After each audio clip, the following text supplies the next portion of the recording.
بس الشخصيات مش مشوقة للأحداث، يعني أنت مش مستني تشوف إيه اللي هيحصل. لا لا لا لا لا، حرام عليك.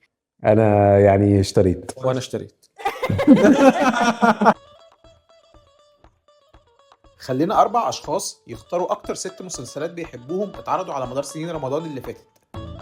قعدنا معاهم وخليناهم يقيموا المسلسلات دي علشان يختاروا المسلسل الأقرب لقلبهم في الآخر، وكمان يدافعوا عنه عشان يكسب يبقى هو المسلسل الأفضل فيهم كلهم.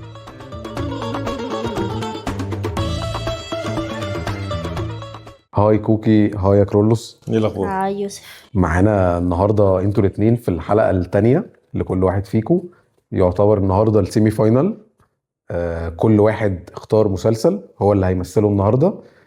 كوكي معاها نيلي وشريهان، وكرولوس معاه حضرة المتهم أبي. طبعا ماتش غير متكافئ في الجونر، كل مسلسل جونر مختلف.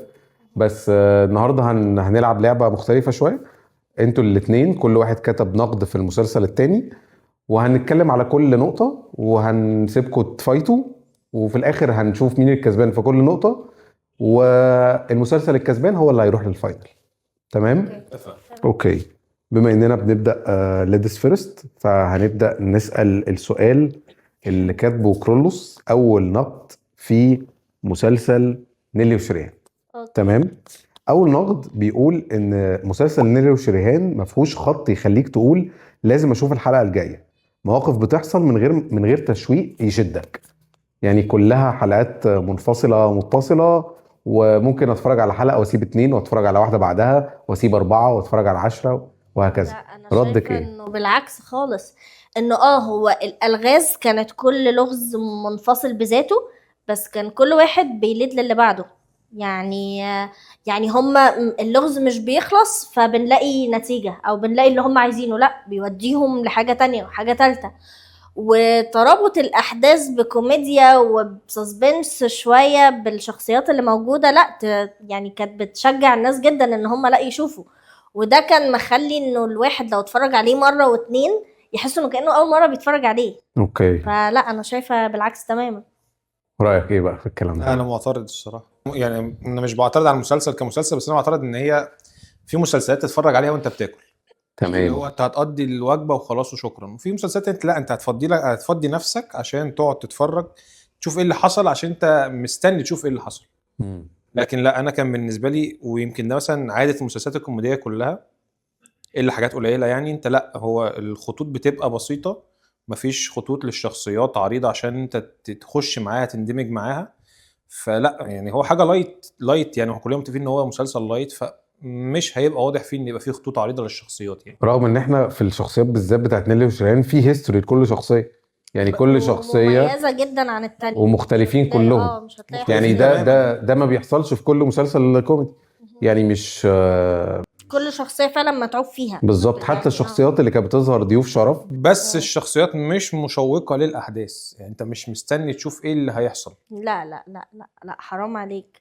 ده يعني كفايه نيلي، ده نيلي لوحديها دي ايكونيك. اللي هو كانت كل مرة تطلع لك من حاجة انت from nowhere، هي مش مع الناس، فكل حاجة بالنسبة لها كأنها في كوكب تاني. فتلاقيها طالعة مش فاهمة الاكسبريشنز اللي بيقولوها، مش فاهمة الأكل اللي بياكلوه. فلا كانت كاركتر رهيب. طب اسالكوا سؤال يخلينا نحدد شويه الاجابه. انت لو دلوقتي بدأ يتعرض نيلي وشريهان تاني، هتتفرجي عليه حلقة بحلقة؟ طبعا طبعا. وانت رأيك ايه؟ لا. لما اكون فاضي اتفرج عليه. اوكي يعني اتفرج عليه طبعا. ماشي. هي وجهة نظري اللي هنحددها في اخر الحلقة، ان انا ميال شوية ان هي رغم ان هي حلقات منفصلة، لكن في خط مهم جدا في الاحداث رابط كل الحلقات ببعض، وده اللي بيميز نيلي وشريهان وخليه ينجح النجاح ده كله، ان هو مش بس حلقات منفصلة، لا ده مكملة.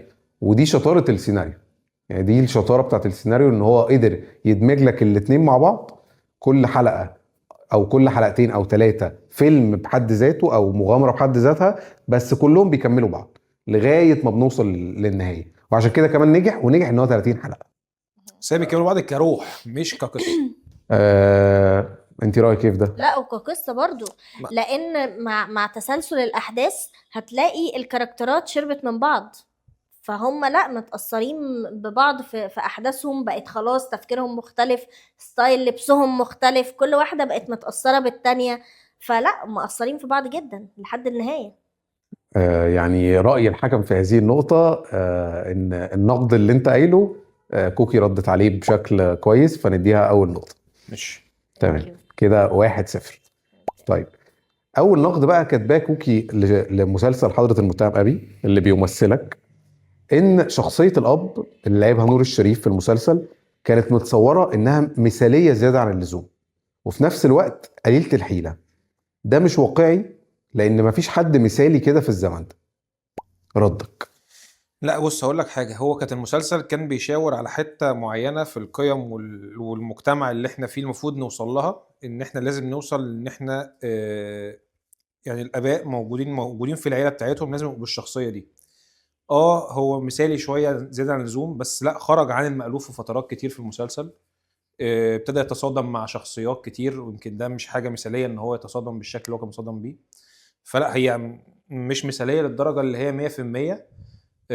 والا كان كله يعني التف حواليه في المسلسل. لا هو كان عنده خلاف مع ابنه، خلاف مع الناس اللي كان بيعاديها كلها، خلاف حتى عنده في الشغل بتاعه كمدرس. لا هو مش مثالي خالص، يعني مش مثالي للدرجه اللي هي 100%. لكن هو شاور على حاجات كتير في القيم بتاعه المجتمع اللي كانت لازم تفضل وتبقى ثابته معانا. تمام. رأيك؟ لا هو مثالي وسلبي، مش هقول سلبي قوي، بس فعلا قليل الحيلة جدا، أو بدليل هو انه تمسكه بالعادات والتقاليد والقيم هي مؤثرة على إيجابيته على أرض بالظبط الواقع هو بقى. مش وحش ان انا ما اتمسك بالقيم والحاجات الاسريه وكل ده تمام طبعا معاه، بس ده ما يمنعش ان انا ابقى ليا موقف وليا راي. ده حتى المسلسل نفسه الاغنيه بتاعت التتر كانت عامله اسقاط على الموضوع ده، انت السبب يابا، انت اللي خليت بيا، انه ابنه حس انه من كتر مثاليته انت ما جبتليش حقي، انت اللي ضيعتني بمثاليتك. طب فهي المثاليه سوري، المثاليه بس سلاح ذو حدين في الحته دي، او ممكن يكون الابناء فاهمينها غلط، بس كان لازم الاب. انا كنت هجيلك في الحته دي. هل مثلا انت شايفه بقى الايجابيه اللي كان يعملها هي اللي عملها ابنه لما جاب بلطجيه ورد على الناس اللي ضربوه؟ اكيد لا طبعا، بس هو اللي كان المفروض يمسك العصايه من طب النص، ما هو بقى ضد ابنه قوي، اللي هو انت لا، وزي ما انت بتقول هو مختلف معاه. ما هو انا برضو ولادي زي ما انا عايزه ازرع فيهم القيم، لازم ابقى برضو واصل هم بيفكروا ازاي، عشان ما يبقاش انا يمين قوي وهم طب طب شمال لو قوي. جنبنا معلش، لو جنبنا الحتة الواقعية شوية واتكلمنا على المسلسل كدراما، انتوا رأيكم ايه في الكاركتر نفسه ككاركتر درامي؟ يعني اسمع منك. انا بالنسبه لي مسلسلك انا هقول رايي. لا الكاركتر كان عظيم جدا، مم. عظيم جدا لدرجه ان الناس يعني هم حتى الكتابه اللي كانت موجوده، لا في ناس يعني توفيق عبد الحميد هو اللي خلاص يعني انا المفروض انا عدوك، لا انا بقيت معاك من كتر ما هو شايف ان هو بيمثل القيم اللي موجوده الصح اللي المفروض تبقى موجوده صح. هو قال في الاخر حتى في المحاكمه قال له احنا اللي غلط، احنا المفروض نخش احنا ورا القفص، مم. مش ده اللي يبقى ورا القفص. هو شبه شوية أبو العلا البشري في موضوع القيم بالظبط. والأخلاق والتجسيد قريب قوي من نفس الفكرة بتاعت القيم. عشان كده بقول لكم لو حكمنا دراميا أكتر هيبقى بعيدا عن الواقع، إن هو بعيد شوية عن الواقع، بس كدراما أنت صدقتي ولا لأ؟ ما هو كان قريب يعني؟ حاولتي نعمل لو عملنا ريليت بشخصية نور الشريف في حضرة المتهم أبي، شفتي آباء شبه كده؟ خليني اقول لك بنسبه، مم. يعني ممكن شفتهم بنسبه مثلا 60%، وال40% الباقيين في الواقع بقى اللي احنا عايشين فيه، ان هم يعني شويه بيقربوا للولاد في وجهات النظر، في الطريقه، في الكلام. لكن انا مش عايش في المدينه الفاضله، برضو هو كان عايش قوي في المدينه الفاضله، ما ده انا مش مصدقاك يا عم، ما فيش حد كده. أوكي. بس دي كانت نقطه اعتراضي يعني. طيب عشان نقفل النقطة دي دلوقتي، النقطة اللي بتلعب عليها كوكي إن الشخصية بتاعة نور الشريف في المسلسل مش واقعي. لا بالنسبه لي المفروض تبقى دي، ده المفروض ده يبقى الواقع. مم. يعني المفروض ناخد من دي الواقعيه. طيب أنا الموضوع شائك بالنسبة لي شوية، لأن الشخصية المكتوبة حلو جدا جدا جدا. محمد جلال عبد القوي كتبها بكل حرفية يعني. وانا عشان دايما مع ان الدراما مش لازم تبقى بتطابق الواقع. انا هدي النقطه لكرولوس ان هو يرد عليها، لان فعلا حتى لو الشخصيه مش بتطابق الواقع، لكن هي لو عايزه تشاور لنا ان الواقع لازم يبقى كده، هي ادت الغرض اللي عليها. فنديله النقطه، فكده 1-1. 1-1. اوكي، تاني نقد لمسلسل نيلي وشريهان. اوكي. الضحك موجود للتسليه، لكن من غير هدف او قيمه بتقولها الحكايه في المسلسل.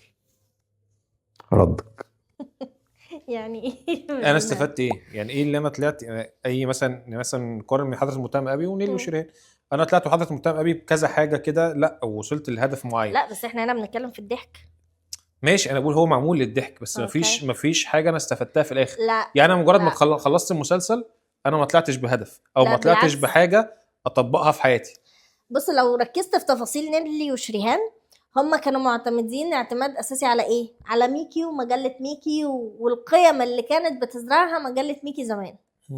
الحاجات دي يمكن كانت موجوده ما بين السطور، مش متبروزه قوي، بس هم كانوا على قد ما بيقدروا بيبروزوها. زي بقى العفو عند المقدره في لعبه الشطرنج، وان انا ادي هدايا لاصحابي، وان انا اقف معاهم واساعد الغلبان فكانوا لا، في قيم كتير مزروعه في وسط الضحك من جوه يعني. بس ما كانش فيه سبوت عليها. يعني انا بتكلم في حته ان مفيش سبوت، ان انا في الاخر بعد ما المسلسل يقفل وشكرا خلاص افتكر. لا انا مش لا، هفتكر. ما هقول لك بقى هتفتكر ازاي. بتغيير الشخصيات من البدايه للنهايه. يعني مثلا شخصيه نيلي في مشهد كبير قوي اتبروز فيه التحليل النفسي ليها، ان هي كانت شخصيه مدلله جدا، ما حدش بيحبها، وهي كانت كل اللي محتاجاه بيجي لها على الجاهز، تتعبش في اي حاجه. هي في لحظة كده اتحولت تماما، لا ما بقتش بتفكر في كده، بقت بتفكر في باباها الأول، بتفكر في أهلها. فلا الرحلة كلها غيرت وعلمت وخلت كل شخصية بتفكر بطريقة مختلفة. فلا أنا حاسة إنه حتى لو كان في ضحك وتسلية وكل حاجة، بس لا، كان في قيم كتير غيرت الشخصيات، تخلي المشاهد يشوف إنه لا، ممكن إن أنا في حاجة فاهمها غلط، في حاجة لازم أغيرها. خصوصا في السن الصغير او بالظبط. في هو كان في فعلا الشباب. بيتكلم يعني فعلا شباب كله. الشباب تقدر تطبق ده او تشوف ده في صحابها وفي حياتها بشكل خفيف، مش دراماتيك قوي او غامق قوي. ف انتوا رايكم ايه؟ بالظبط. انا برضه أنا هرجع مع- اقول لك، مثلا دلوقتي لما تيجي تقول لحد اتفرج على مسلسلين في وقتهم وما اتفرجش تاني بعديها، هتيجي تقول له حضرة المتهم ابي، هيبقى فاكر المورال بتاع المسلسل ولا مش هيبقى فاكره؟ هيبقى فاكره. هو هيبقى فاكره من الاسم حتى. نيلي وشريهان هيبقى فاكر حاجه؟ هيقول لك لا استنى اتفرج عليه تاني او اشوف هايلايتس ليه وبعدين ارجع لا لك. لا لا. مش هيبقى فاكر ضد. بس احنا برضو مش الموضوع. عايزين يعني نغفل اهميه الحاجه الكوميدي في الدراما. لا انا بتكلم ان هو مسلسل ضحك وكوميدي، تمام. لكن المورال بتاعه مش هيوصل لي ويعلم معايا. طب اسالكوا سؤال، هو لازم كل عمل درامي يبقى ليه مورال؟ يعني انا شايف ان المفروض نسبه كبيره يبقى ليها moral. بالنسبة، نسبه كبيره يعني. طب ما هو مع بنسبة على حسب هو نوعه ايه كمسلسل. مم. يعني انت في مسلسلات بتبقى مرمية كلها على الدراما فقط لا غير، وفي مسلسلات لا، انت لايت بحبة دراما. طب هو ف- المورال بالنسبه لكم حاجه تبقى معانا في الاحداث، ولا تبقى في الاخر زي الافلام والمسلسلات اللي يبقى في الاخر نحط لنا اخر مشهد الشخصيه البطل لا، بتقول لك زي ما انت قلت، حاجه مش تبقى معانا في الاحداث، حاجه ابقى انا جوه الاحداث، ابقى انا اللي بدور ايه اللي بيحصل، ايه اللي هيحصل، اشوف انا حلول للمشكله اللي اتحط فيها البطل او اللي موجود الشخصيه اللي انا بتابعها، ابقى انا اللي بدور على الحل نفسه. هي دي الفكره. لكن النصيحة اللي في الاخر دي بتبقى مملة، او اللي هو انا كليشيه، بيبقى كليشيه جدا. يعني كليشيه. طيب عشان نحسم النقطه دي، الضحك هو كان الكل في الكل في نيلي وشريهان، ولا لا؟ بالنسبه لي لا، بالنسبة مش الكل في الكل. بنسبه انتوا مصعبينها عليا. يعني برضو انتوا الاثنين اقنعتوني برأيكم، فاعتقد برضو النقطة دي يعني النقد اللي توجه لكوكي هي قدرت ترد عليه، وفعلا نيلي وشريهان فعلا هو هدفه الاساسي والاول والرئيسي هو الضحك، لكن انا اقدر اتفرج عليه مع بنتي واقدر اقول لها اكتر من حلقة ممكن نستفيد ايه من الحلقة دي. فممكن نقول 2-1 لكوكي. اوكي. اللي بعده حضرة المتهم أبي. فكرة المسلسل فيها فلسفة متقدمة بطريقة وعظية ومباشرة زيادة عن اللزوم وكأنها خطب موجهة. نقد شديد الصعوبة. لا مش شديد، هو دي في نسبة كبيرة حقيقة، لكن طب انا استفدت من ده ولا لا؟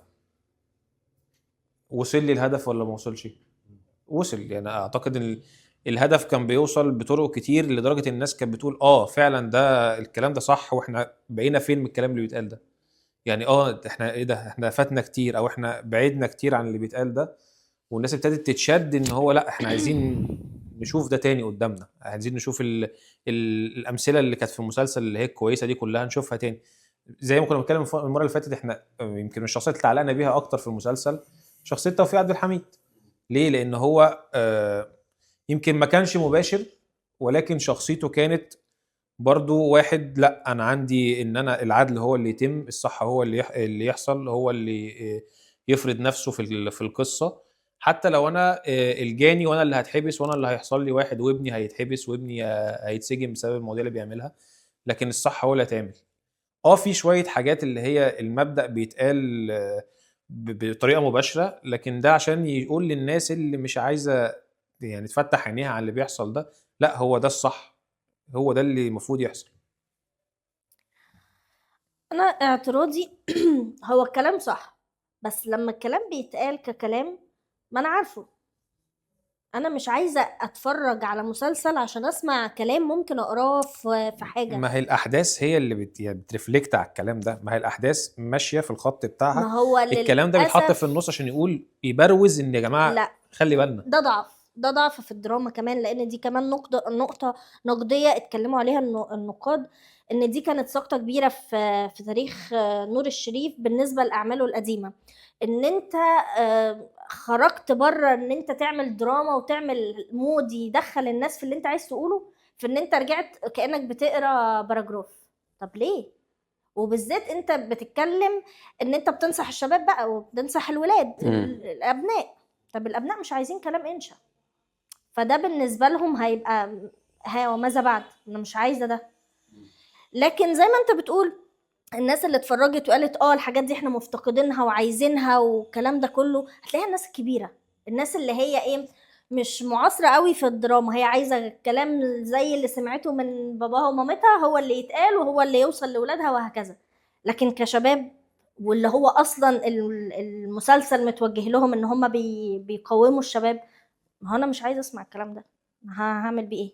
انا عايز حدث، عايزه اشوف حاجه عمليه اتصرف فيها ازاي. ما هو من امتى الشباب بيبقى دايما مقتنع بوجهة نظر اهله؟ بالظبط، وعشان كده لازم اغير الطريقه، ما ادلوش كلام انشا. ودي النقطه القويه، انه فعلا الشباب صعب جدا تقنعه بحاجه مهما كانت صح. ما ينفعش تديله اوردر مش هعمله، مهما اديتوني اذا اوردر مش هعمله. طيب بما ان حق الرد مكفول والنقطة دي مهمة جدا ممكن تحدد الماتش، انت شايف ان الكلام اللي اتقال كان انشا بلا دراما؟ لا خالص طبعا، خالص. احنا كان كل سير الاحداث ان هو الاب بيقول او بيوجه ابنه للصح، وبيحصل العكس بتاعه، سواء في شخصيه كمال ابو العزم اللي هي توفيق عبد الحميد بالظبط كده، وابنه الوزير، وابنه سمير صبري، وبنته نجار، نور الشريف، واحمد ابنه. يعني في شخصيات حوالي 4 أو 5 شخصيات، هي الشاب وابنه، الشاب والبنت وباباها، وجهة النظر وناقدها بالظبط كده. وبيسيب يعني بيخلينا نشوف الشاب لو عمل اللي في دماغه ايه اللي هيحصل، والطريقه عامله ازاي، ولو كان مشي زي ما الاب بيقول له او الاب بيوجهه، بيوريك برضو الاب اللي هو كويس، عشان برضو اوريك يعني حته برضو المثاليه اللي فاتت. الاب كان فيه زي نور الشريف، وفي الوزير، في فؤاد نصار، وفي كمال ابو العزم. يعني في كل الامثله موجوده قدامنا وبدرجات مختلفه كتير جدا. يعني لو جبنا مقياس هتلاقي لا اللي هو المثاليه بتاعته من 1/10، في 2/10، في 4/10، في 9/10. هو بيوريك التدرج بتاع الشخصيات كلها موجوده بكل التفاوت اللي ما بينهم، وانت في الاخر انت تعاطفت مع مين؟ مع توفيق توفيق عبد الحميد وتعاطفت مع مع عبد الحميد دراز نور عبد الشريف. الحميد دراز. فانت تعاطفت مع المثال الكويس، فانت بيشاور عليك انت. مثلا ممكن واحد، هل حد ممكن يتعاطف مع الوزير؟ لا بس دايما المشاهد بيتعاطف للمكسور الجناح او الضعيف هو او شايف ان ده الصح، ده يعني مش ضعيف او عشان مكسور الجناح، عشان العادات او الاسس والقيم اللي هو بيظهرها في شخصيته هي دي الصح. بس دي نقطة مختلفة عن نقطة الحوار ان هو رتيب شوية ممل. يعني الناس كلها تعرف معاه لا لانه بس صح، في احداث كتير في النص، وهو صح، في لا احداث خلاف. كتير في النص كسرت الرتابه. يعني في احداث كتير جدا في النص، مثلا موت زينة ده كسر الرتابه اصلا. ان هي تتجوز اصلا ابن توفيق عبد الحميد ده كسر الرتابه. ان احمد يتجه للمخدرات ويبقى ليه يفتح لك خيط تاني، ان هو بقى عنده ناس في الشارع صحابه عكس تربيته خالص، بسبب ان هو دماغه سوحته ان ده اللي هيجيب له حقه. العلاقه ما بين ايتن عامر واللي حصل مع نور الشريف. مع نور الشريف، كل دي خطوط. علاقه نور الشريف اصلا بين نظره وصاحبه والمدرس صاحبه دي كانت خيط تالت خالص، بيوريك برضو معنى الصداقه، وان هو مهما كانت الوظيفه ان هي مديرته او النظر. بس احنا هنا مش بنتكلم على جوده الاحداث والسيناريو، احنا بنتكلم على الدراما نفسها ما كانتش رتيبه لان كان في خطوط كتير. طب معلش نرد برضو على النقطه دي. الحوار لو استثنينا السيناريو والاحداث، لو بنتكلم على الحوار فعلا كان فيه جزء وعظي والحته اللي كانت اللي نور الشريف عاملها بتاعت الحاجات النحويه او الحاجات اللي كان بيقولها باللغه العربيه الفصحى، لان هو مدرس. اوكي. ولان معموله حلو، بس معموله زي الشخصيه، هي الشخصيه لا ما نجحتش دي فيها كلام. ما نجحتش في لا في الدراما ليه؟ لانه الدليل ايه؟ ابنه راح فين؟ هو ابنه برضو شت. ماشي، لان ابنه بيدور على حقه بطريقه غلط، ما ده اللي احنا مش عايزين نروح له. ما هو ده معناه ايه؟ ما ده اللي لازم اوريهولك. انت عملت حوار بس الحوار ما اثرش في ابنك. ماشي، ما هو ده اللي لازم اوريهولك، ان هو لو ما اثرش الواد هيروح فين؟ لو مشي الواد بدماغه ما سمعش لاهله هيروح فين؟ ما ده احنا بنتكلم، ما ده اساس المسلسل، ان هو لو ما سمعش لاهله وهيروح طريقه هيبقى عامل ازاي. حلو. ما كل الشباب اللي في المسلسل ما سمعوش اهاليه. احنا عايزين نحل، احنا ليه ما سمعش لاهله؟ لان الطريقه كانت غلط. اهله واخدين انه يلا احنا هنتكلم وهو ده الحوار اللي احنا استلمناه من ممكن اسال سؤال تاني؟ انت شايفه من وجهه نظرك ايه الطريقه الصح اللي كان ممكن يجيب حق ابنه بيها؟ المصاحبه، يعني يصاحبه. لا بعد الحدث اللي حصل يجيب حق ابنه ازاي؟ ايه الطريقه الصح اللي كان المفروض انا اب اهو وابني حصل له اللي حصل ده، ومفيش غير طريقتين، اسلك طريق. ايه اللي عمله غلط عشان يجيب حق ابنه في النص؟ لا سلكان القانون طبعا ده أأمن وأسلم حل، يعني وده اللي حصل، إن هو ما يتنازلش كمان عن حقوقه علشان يقدر يضمن حق ابنه. بس ابنه للأسف شاف إن هو لا تنازل، يعني ما هو بقى هنا كسر لك المألوف بتاع القصة. ما هي لو في رتابة بقى كان كمل، ولا أنا هكمل وبنته تروح بقى هي وجوزها ما يطلعوش البعثة بتاعتهم والدنيا تبوظ، وكان هنا بقى دي كانت هتبقى رتابة، يعني لو أنا مكمل في خط أنا مش هاجي جنبه. بس ده رأيي يعني. القرار النهائي انا محتار زيكم، ومش عارف بصراحة. انا مع جدا ان المسلسل حتى لو متقدم بطريقة وعظية شوية او في فريم متقفل كده كأنه بنقرا رواية او بنقرا حاجة أدبية، لكن ما اقدرش انفي نجاح المسلسل خالص، وقد ايه هو وصل للناس خصوصا ساعتها، وقد ايه نور الشريف قدم نفسه برضو بعيدا عن الادوار الشعبيه اللي كان بيقدمها قبلها بشويه زي الحاج متولي والعطار والسبع بنات، وبدا يخش في حته يعني الجزء بتاع الشخصيه الكاركتر المدروس اللي بيتكلم بشكل غير شعبي او مش بيحاول يوصل للناس بالطريقه دي. ولكن مش هقدر انفي تهمه ان السيناريو وعظي زياده عن اللزوم بحكم الشخصيه. يعني الوزير بحكم الشخصيه ما كانش وعظي، وبحكم ان محمد جلال عبد القوي فيه الحته دي قوي، يعني فيه الحته دي كانت موجوده في الليل واخره، كان مع رباب حسين يعني المخرجه، كان نفس المخرجه، وكان موجود في معظم اعمال محمد جلال عبد القوي. شرف فتح الباب كان نفس الموضوع، كان قريب قوي من الموضوع ده، فمش هقدر انكر التهمه دي. فانا محتار، ولكن اميل ان انا احط النقطه دي في كفه العيوب مش المميزات. يعني انا يعني برضو اللي بيخليني عندي شويه جانب كده بعيد شويه عن حضره المتهم ابي هو محمد جلال عبد القوي السيناريست. فحاسس ان احنا نحط النقطه دي مع كوكي في العيوب وليس في المميزات. كده 3 نيلي وشريهان، 1 حضرة المتهم أبي. يعني ناخد النقطتين ليك، يا الفوز هيبقى حليف نيلي وشريهان. طيب النقد الأخير الموجه لنيلي وشريهان، آخر نقطة. الخلاف بين نيلي وشريهان كان محور أساسي في الحكاية وفجأة اختفى كأنه ما كانش، من غير بنى أو سبب مقنع لده. ده من غير سبب مقنع ازاي؟ ده احنا لسه قايلين من شوية انه ده ميزة المسلسل اصلا، ان هو غير الشخصيات. هو فعلا البداية ان الاتنين مختلفين تماما عن بعض، واحدة فوق خالص وواحدة تحت الارض. اما بدأوا يمشوا الرحلة مع بعض فضلوا شوية مكملين برضو ان انا فوق وانتي تحت لحد كام حلقة يعني، مع ان نيلي تنازلت يعني وقعدت معاهم. بس جت في الحلقة الفيصلية اللي اتغيرت فيها نيلي تماما، لما اكتشفت انه الطريقة دي مش نافعة، خلاص لازم ننزل زي بعض. فبدأت هي تنزل شوية، وفي نفس الوقت قدرت تعلي شريهان شوية، وده كان الهدف. أو شريهان إحنا كلنا تتفهم هي بتتعامل إزاي. بالظبط. فده كان هدف مهم من اهداف المسلسل، ان احنا كلنا زي بعض، ان ماشي. احنا كلنا حابين بعض. انا وجهة نظري في النقد ده ان هو مفيش حدث، يعني مفيش حاجة حصلت. يعني ممكن مثلا ايه بعد ما الاقي الشخصيتين لا في الشخصية اتغيرت والكلام ده كله، طب هو ايه اللي حصل؟ يعني ايه اللي لا حصل؟ ده هرجع حلقة ادور كاملة هرجع حصلت. ادور لا بعدين هي الفكرة كلها اللي هي شافت ان هو زي ما انت قلت كده بالظبط، شافت ان هو مش ده الصح. مم. طب ما عادي، ما انا ممكن وانا بكتب سيناريو عايز اقلبه فاقول لا ما ده مش صح، فبيني وبين نفسي هعمل زي كاني بكلم نفسي كده سيناريو مع نفسي، لا ده مش الصح، لازم اعمل كذا واعمل كذا لا عشان اقلب الاحداث واقلب الشخصيات. انا لكن ما شايفة كانش ان ده في حاجه اتعالج. كبيره، مفيش حاجه كبيره غيرت الاحداث وغيرت الشخصيه وتوجهاتها. لا ده اتعالج في مشهدين ورا بعض. اول مشهد اللي كان حصل اصلا المشكلة لما سيف خلاص قرر ان هو هيسيبها وكملي لوحدك عادي، انت شايفة انه ده الصح، خلاص انا ماشي وانت كملي في اللي انت شايفاه صح. فكان هي عندها قرار، تاخد قرار ان خلاص انا هكمل كده ما اللي انا شايفاه صح.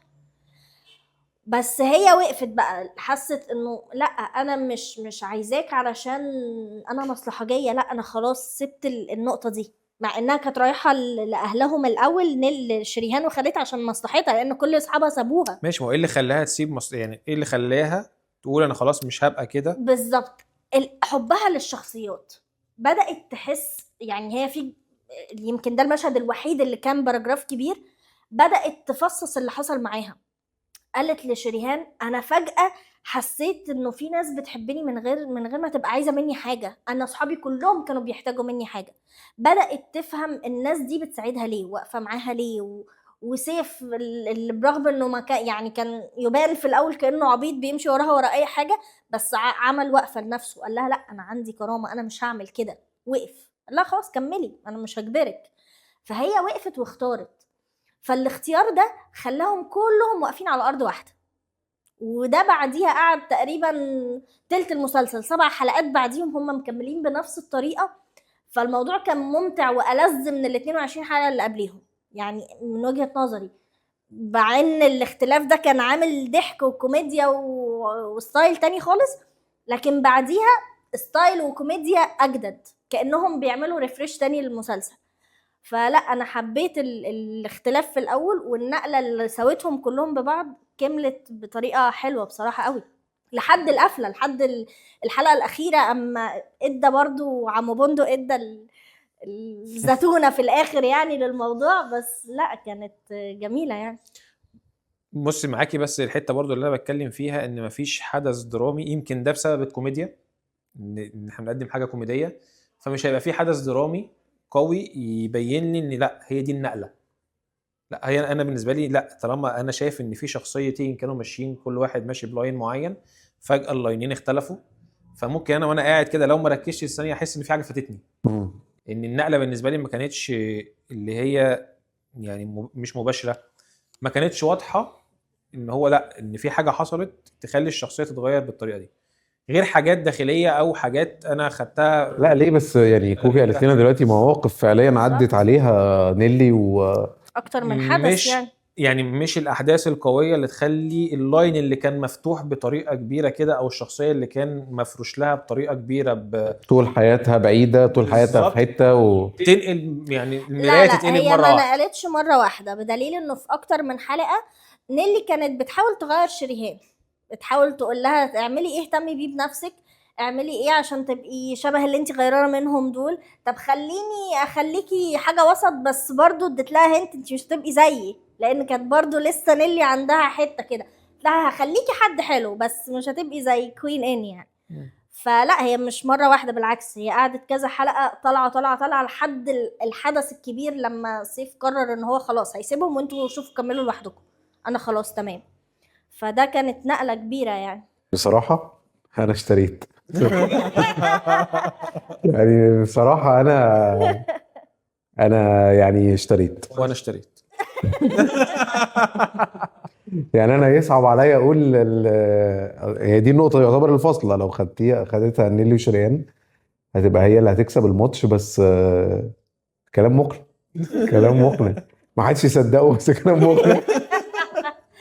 نيلي وشيرين. نيلي وشريهان حقيقي يعني فعلا اتمهدت حلو في السيناريو، بعيدا عن ان احنا دلوقتي لما نبص من بعيد، بعيدا عن التفاصيل اللي انتي بينتيها لنا، نقول لا، بس لو ركزنا شويه نقول ف 4-1. 4-1 نيلي وشريهان. واخر نقد تحب تسمعه؟ اسمع. طيب، حضرة المتهم أبي كان دراما تقيلة مبالغ فيها، الأحداث حزينة جدا، إيقاعها بطيء، وده يخليه ما يبقاش قابل لإعادة المشاهدة. انا شفت 4 مرات. غريب جدا. انا شفت 4 مرات. وأنا لما بيجي لي أي فيديوز من حضرة المتهم أبي ما بيبقاش عندي أي مشكلة إن أنا أتفرج على طب ريل، كل أنا ما انا بتفرج على ريل برضو، بس مش طب في هقول لك على المسلسل حاجه، كله هقول على لك على بعض. حاجه هي دراما تقيله، بس دي مش حاجه عيب، يعني هي دراما تقيله بدليل ان يمكن لو فاكر الحلقه اللي فاتت قلت لك ان في اغنيه في النص بتاعت جمل المحامي البرك، لو هتدور عندنا في رمضان السنه دي تم الاستعانة بيها الاغنيه فعلا، اتاخدت في مسلسل، أو اتعمل لها ريليت واتعمل لها ريليت برضه بحدث درامي تقيل في الست موناليزا. والست موناليزا بالظبط كده. والحدث ده بالنسبه يمكن ناس كتير جدا دلوقتي هي بتتفرج على المسلسل وشايفه ان ده برضو من الاحداث التقيله جدا في المسلسل اللي قلبت الاحداث.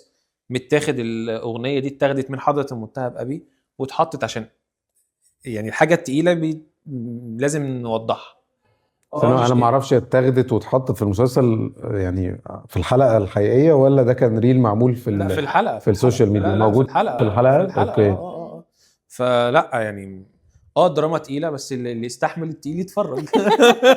يعني انا كنت افضل لو تتكسر شويه يعني. لا بس لا في بعض الاحيان ان انت تكسري الحته دي بتفقدي كتير قوي، تفقدي كتير جدا من اهميه المسلسل ومن من الرساله او من الهدف اللي احنا عايزين نوصل له. وفي حاله حضره المتهم ابي انا مع ده جدا جدا.